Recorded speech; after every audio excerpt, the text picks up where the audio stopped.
Hello everyone, Vishalakshi चलो हिंदी सीखे में आप सबका स्वागत करती मैं विशालाक्षी। आज का हमारा टॉपिक है, बहुत ही इम्पॉर्टेंट टॉपिक है और बच्चे थोड़ा कन्फ्यूजन की कोई बात ही नहीं होती है, बहुत ही इजी होता है, लेकिन बच्चे घबराते हैं। तो वही है अनुस्वार और अनुनासिक। अनुस्वार किसे कहते हैं और अनुनासिक किसे कहते हैं। तो पहले हम लोग पढ़ेंगे अनुस्वार किसे कहते हैं।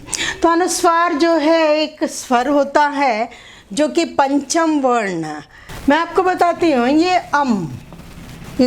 ये कवर्ग का पंचम वर्ण, ये चवर्ग का, ये टवर्ग का, ये तवर्ग का और ये पवर्ग का पंचम वर्ण, पांचवा अक्षर, जब इनको आधा लिखा जाता है तो हम उन्हें अनुस्वार कहते हैं। सही। और जब भी आधे अक्षर, ये अभी आधा अक्षर हैं, आधे अक्षर को इस तरह से लिखा जाता है या हम शब्द के पहले एक बिंदी के रूप में उसको दर्शाते हैं, उन्हें हम अनुस्वार कहते हैं। आइए इसको हम पूरे विस्तार के साथ पढ़ते हैं। ये है पंचम वर्ण। पंचम वर्ण का जब हम उच्चारित करते हैं तो वो जो है मुंह और नाक दोनों का उपयोग होता है, नासिका का भी प्रयोग होता है। कवर्ग जो है कंठ और नासिका से, चवर्ग जो है तालु और नाक से, और टवर्ग जो है मूर्धन, तवर्ग जो है दंत और पवर्ग में जो है ओष्ठ। ये जब उनका जब करते हैं उनके साथ साथ जो है नासिका का भी प्रयोग होता है। और ये जिनके जो आधे अक्षर हैं उनको हलंत लगा के भी लिखा जा सकता है, या नहीं तो हम एक बिंदु के रूप में इसको दर्शाते हैं। और अनुस्वार में सबसे मुख्य बात ये होती है कि जो अक्षर जिस वर्ग का होता है उसी वर्ग का पंचम वर्ण उसमें लिखा जाता है या उसको उसी तरह से उच्चारित किया जाता है। जैसे हमने कवर्ग में देखा है तो कंक का है, ये आप सेकंड वाला लेटर देखिए, मतलब अनुस्वार के बाद जो भी लेटर आएगा वो जिस वर्ग का होगा उसका पंचम वर्ण ही यहाँ पर प्रयोग किया जाता है।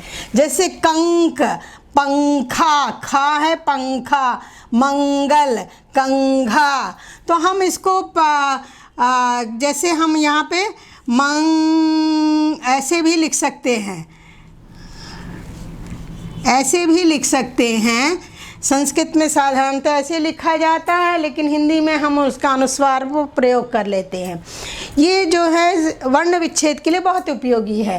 वैसे ही चवर्ग में देखिए, चंचल, पंछी, छा है पंछी, जा है बंजर, मंच, ऐसे जो भी होंगे वो इसी से संबंधित होंगे, यानी ये लगेंगे व्यंजन। तो जब हम उच्चारित करते हैं तो उसी का यही जो है प्रयोग होता है। घंटा, टा है घंटा, कंठ, मंडप, ढिंढोरा, ये जो है टठ डढ़ना न ही लगते हैं। अब घंटा को हम ऐसे भी लिख सकते हैं, वैसे भी लिख सकते हैं, और अनुस्वार का प्रयोग करके भी हम लिख सकते हैं।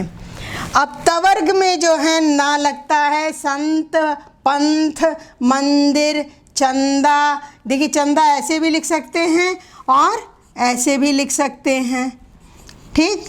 तो ऐसे मैंने आपको बताने के लिए इस तरह से लिखा है। धंधा। वैसे पवर्ग में जो है माँ लगता है, पंपा, रंभा, चंपा, कंबल, तो माँ का प्रयोग यहाँ पर होता है। तो ये हैं स्पर्शी व्यंजन। स्पर्शी 25 होते हैं, और 5 जो हैं इनके जो पंचम वर्ण हैं उनका जो आधा प्रयोग किया जाता है, तब हम इस तरह से बिंदी लगाकर हम अनुस्वार का प्रयोग करते हैं। अब आइए मैं बताऊंगी आपको कि ये कहाँ पर लिखा जाता है। या, रा, ला, वा, श, स, ह, ये जो अंतस्थ और ऊष्म व्यंजन हैं इनका जब आता है, इसमें जब लगाना होता अनुस्वार, तो हम जो है ये आ आई ई उ री ए ऐ ओ औ अम वाला जो है हम यहाँ पर लगाते हैं। यहाँ पर पंचम वर्ण नहीं लगते हैं, सिर्फ ये अम का जो आधा है उसी का बिंदु जो है यहाँ पर लगता है। तो ये वंश, संसार, संशय, बंसी, संस्था, संस्करण, संसद, हंस, ये जो वर्ड्स हैं, जो शब्द हैं, इनमें जो भी हमने अनुस्वार लगाया है वो अनुस्वार यहाँ पर लगता है। तो वर्ण विच्छेद करते समय इस सब का ध्यान रखना ज़रूरी है। ये हुआ अनुस्वार। और अनुस्वार में और एक बात आ जाती है कि कब हम ये बिंदी ना लगाकर आधा अक्षर ही कहाँ लिखते हैं, ये हम अगले वीडियो में बताएंगे। अगर आपको मेरे वीडियोस अच्छे लगते हैं तो उसे लाइक कीजिए, शेयर कीजिए और उसे जो है अपने दोस्तों के साथ शेयर कीजिए और बेल आइकन को भी दबाइए। अब आइए बताते हैं अनुनासिक किसे कहते हैं। अनुनासिक जो चिन्ह होता है ये चंद्र बिंदु होता है। और अनुनासिक जो है आपको शब्द के आगे भी लगता है, बीच में भी पीछे भी लगता है, बीच में भी लगता है, हर जगह लगता है। और जब इसका हम उच्चारण करते हैं तो दोनों को एक साथ, इस वर्ण को और अनुनासिक को, दोनों को जो है एक साथ मुंह और नाक दोनों की सहायता से हम इसका उच्चारण करते हैं।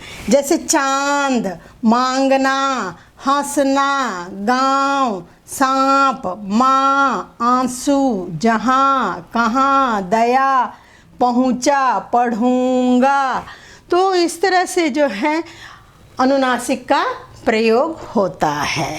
अगर मेरे वीडियोस आपको अच्छे लगते हैं तो प्लीज़ सब्सक्राइब कीजिए, लाइक कीजिए और अपने दोस्तों के साथ शेयर कीजिए और बेल आइकन को दबाना मत भूलिए ताकि आपको नोटिफिकेशन समय पर मिल सके। धन्यवाद।